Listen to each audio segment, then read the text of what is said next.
Thank you so much for joining us for CBN NewsWatch. I'm Ephraim Graham. Ahead today, the bloodiest fighting yet between Israel and Hamas as the war grows more intense. And despite differences of opinion, the White House and Israeli leaders say their relationship is strong. Israel says it's war with Hamas, not the Palestinian people. But a new poll says the Palestinians support Hamas and their brutal attacks on October 7th.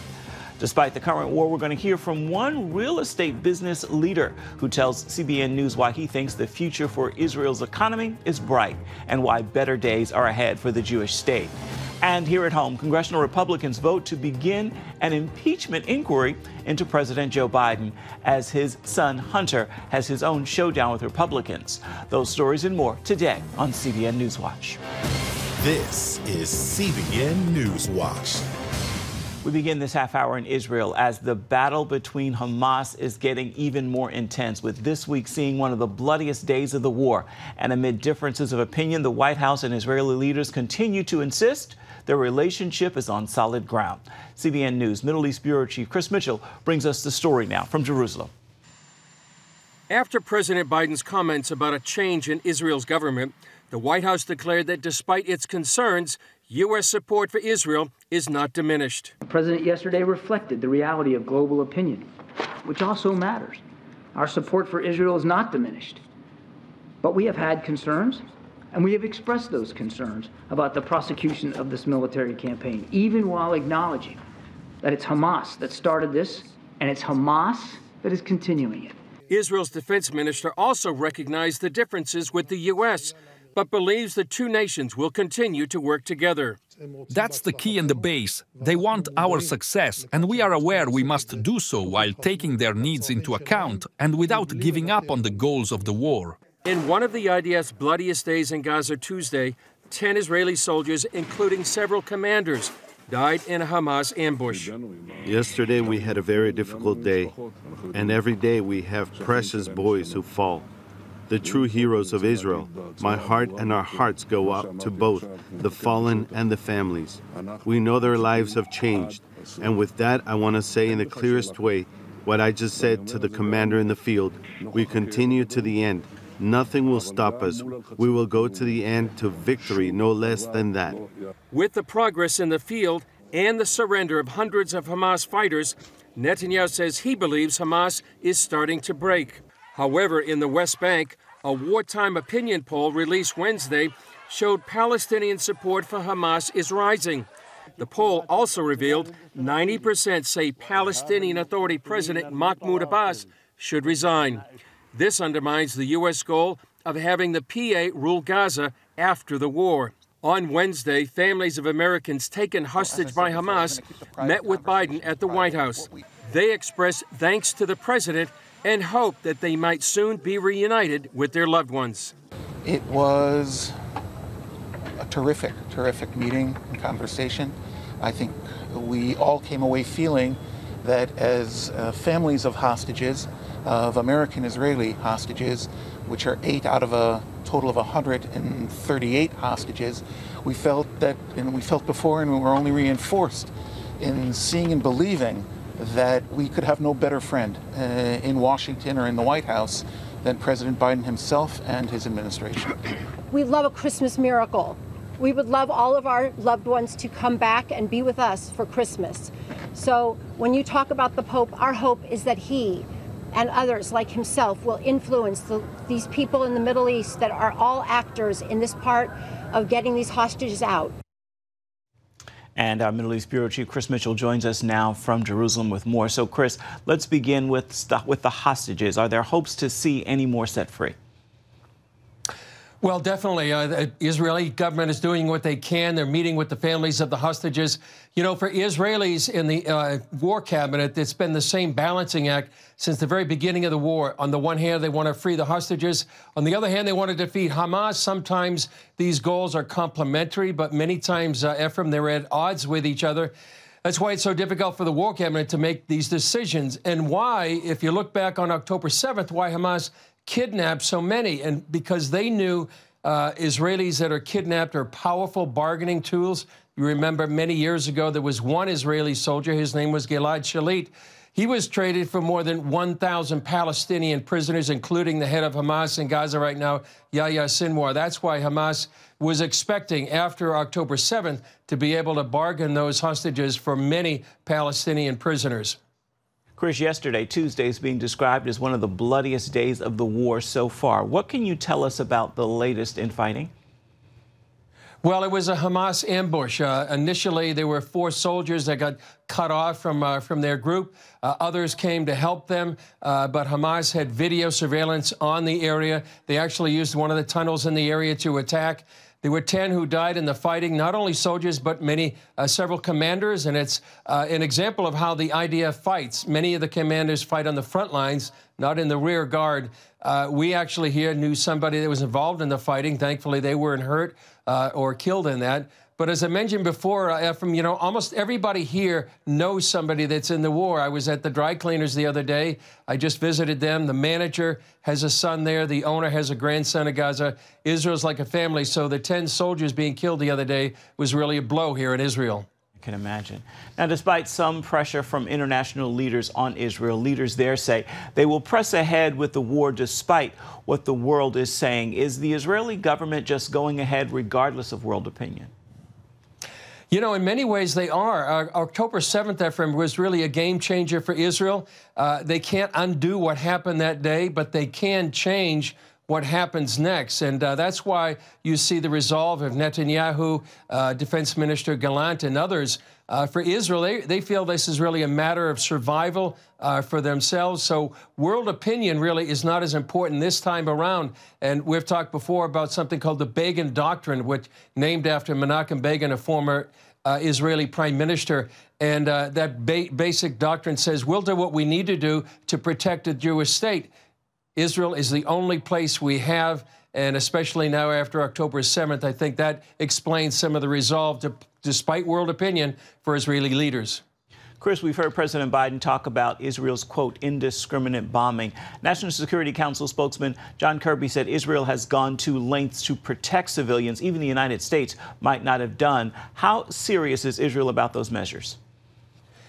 It's very serious about those issues, and it's how they prosecute the war. We were here just a couple of weeks ago, talk with a rabbi about what Israel does to prosecute a war. And he said the IDF has a code based on the Torah, the Word of God.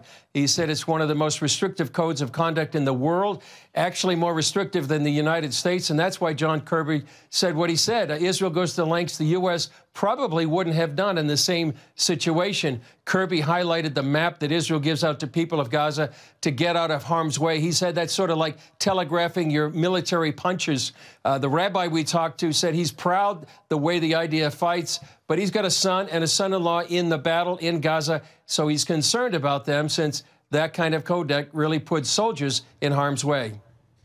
Chris, I want to take a look at a poll you referenced that shows that 72% of Palestinians was correct in this strike on October 7th, including 57% of the people in Gaza and 82% in the West Bank. Israel and the U.S. often say their war is with Hamas, not with the Palestinian people, but polls show the Palestinians support Hamas. Yeah, in fact, in a number of recent polls in the last year or so have shown increasing support for Hamas.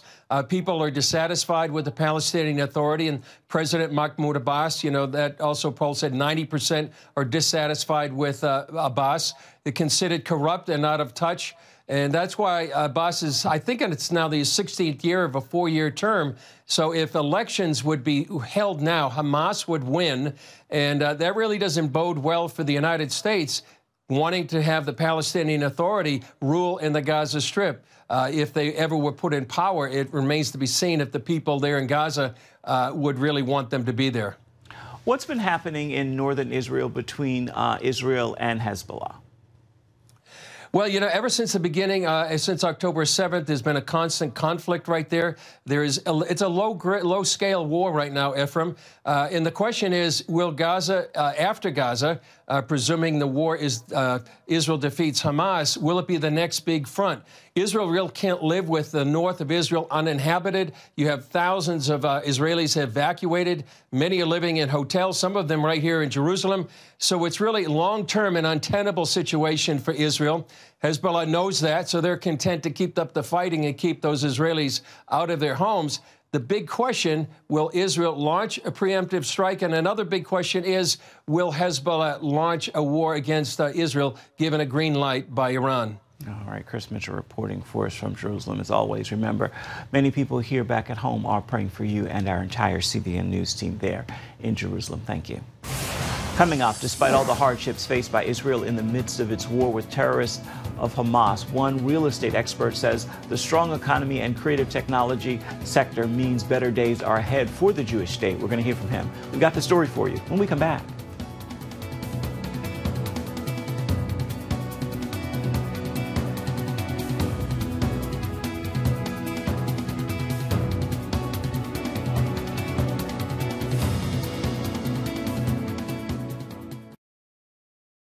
Download the CBN News app. One place for all of your news. Breaking news alerts. Watch CBN News Channel Live. CBN News, because truth matters. Get the CBN News app today.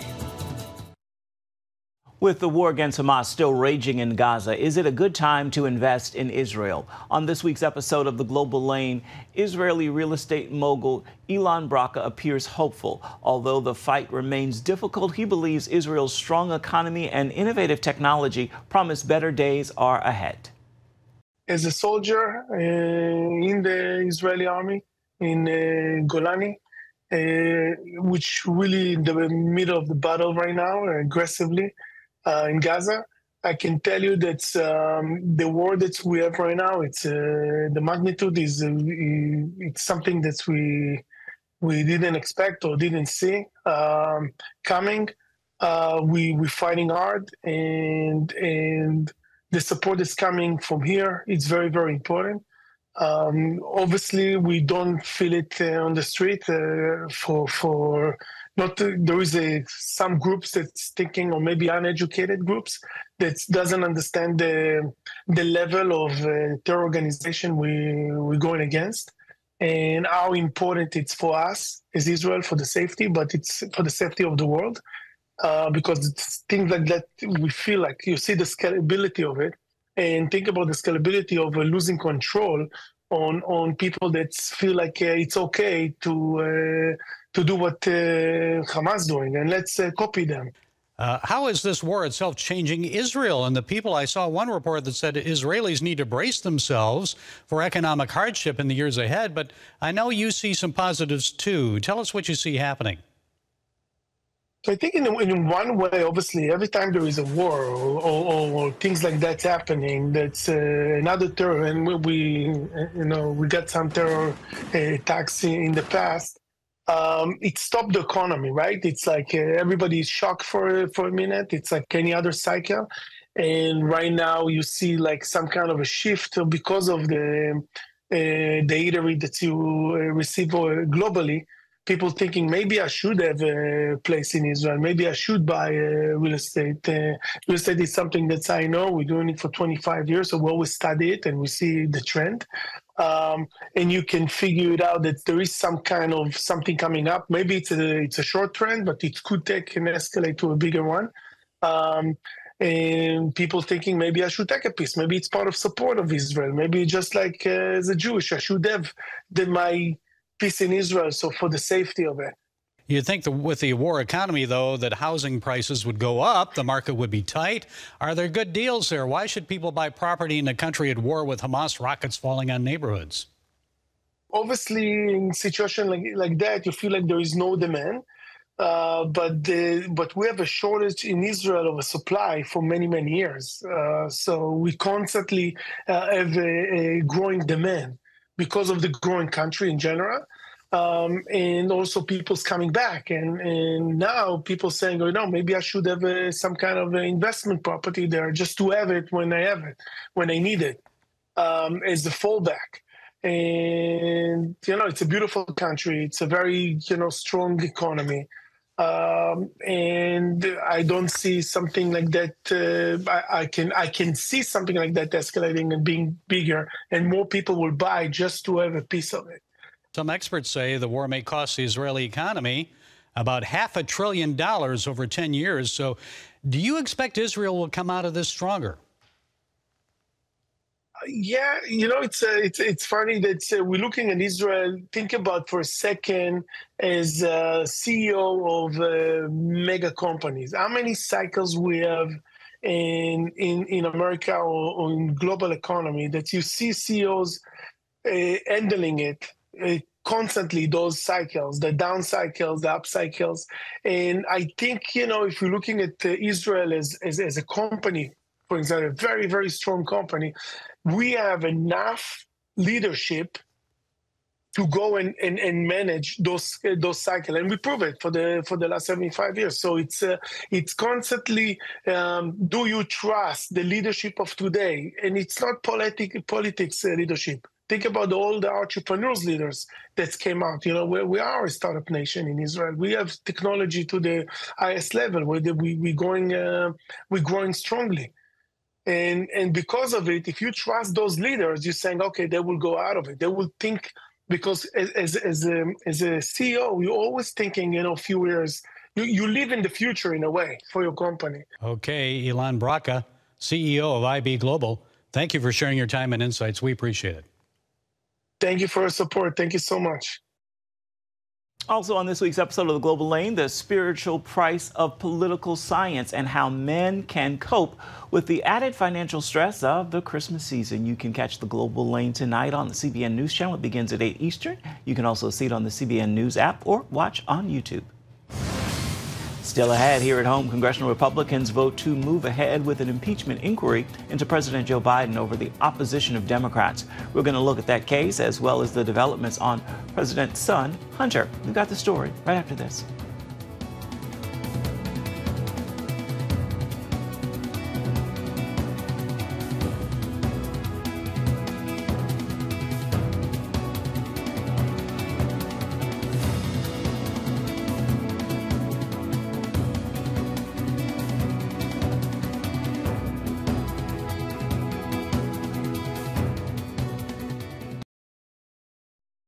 President Joe Biden now faces a formal impeachment inquiry in a vote split down party lines. The House of Representatives approved the resolution Wednesday. Every Republican supported the move to see if there are grounds to impeach the president. Meanwhile, President Biden's son, Hunter, defied a congressional subpoena to testify in the inquiry. CBN's Mark Martin is on this story. The impeachment inquiry resolution calls for 3 House committees to continue investigating Biden. The president calls the move a baseless political stunt. On this vote, the yeas are 221 and the nays are 212. The resolution is adopted. The vote put the entire House Republican conference on record in support of the inquiry. Republicans are seeking to tie the president to his son Hunter's business dealings as part of the investigation. This is an investigation of Joe Biden. Hunter Biden's a key witness because we have a simple question, and the majority of Americans have a question. What did the Bidens do to receive tens of millions of dollars from our enemies around the world? So far, the investigation has not revealed any hard evidence to back up some GOP claims. Republicans say the inquiry will give them more tools to pursue the allegations. Democrats see the impeachment inquiry as unnecessary and politically motivated. They have not laid a glove on President Biden, and they have no evidence of him committing any offense, much less an impeachable offense. The president slams accusations that he benefited from his family's foreign business dealings.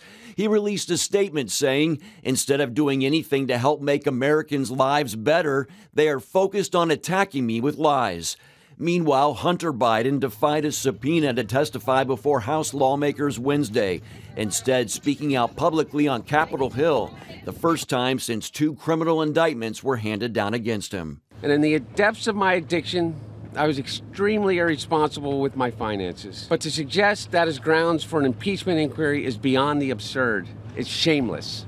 There is no evidence to support the allegations that my father was financially involved in my business, because it did not happen. Hunter says he's only willing to testify in public. House Oversight Chair James Comer says he's already initiating contempt of Congress proceedings against the president's son. Comer issued a joint statement with House Judiciary Chair Jim Jordan saying, "We will not provide special treatment because his last name is Biden."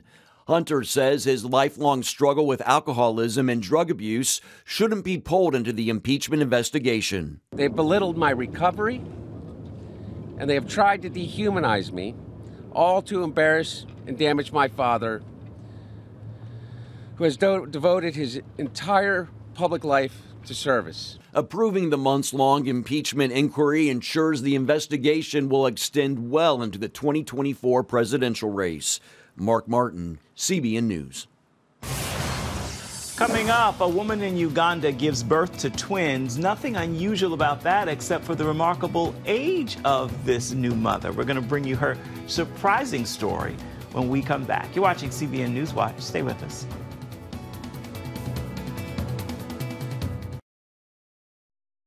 Introducing a brand new way to start your morning, the CBN News Quick Start Podcast. Each weekday morning at 7 a.m., get quick highlights of the day's important news. Then an in-depth analysis that goes beyond the headlines. Insights that matter to people of faith. Discover how God is moving around the world and here at home. Find the CBN News Quick Start Podcast on iTunes or wherever you enjoy listening to podcasts, because truth matters. A woman in Uganda has given birth to twins, and she is 70 years old. She gave birth by cesarean section to a boy and a girl at the hospital in the capital of Kampala after receiving fertility treatment. The hospital specializes in helping couples who struggle to have children. She said she chose to have children after failing to conceive in her younger years, and although she raised other children, they eventually grew up and moved on. So she decided to have her own. Wow. Congratulations. Time now for your Thursday Thankful. Hope you'll join me in this prayer of gratitude. God, I'm grateful for your goodness. You open my eyes each morning and grant me mercies sufficient for the day. Thank you, God. You are good.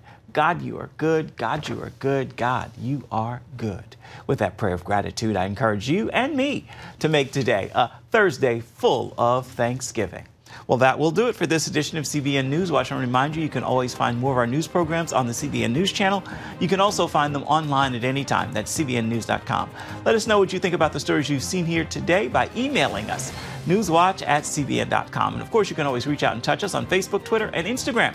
Hope you'll join us again right here next time. Again, make it a thankful Thursday. Come back. We'll see you tomorrow.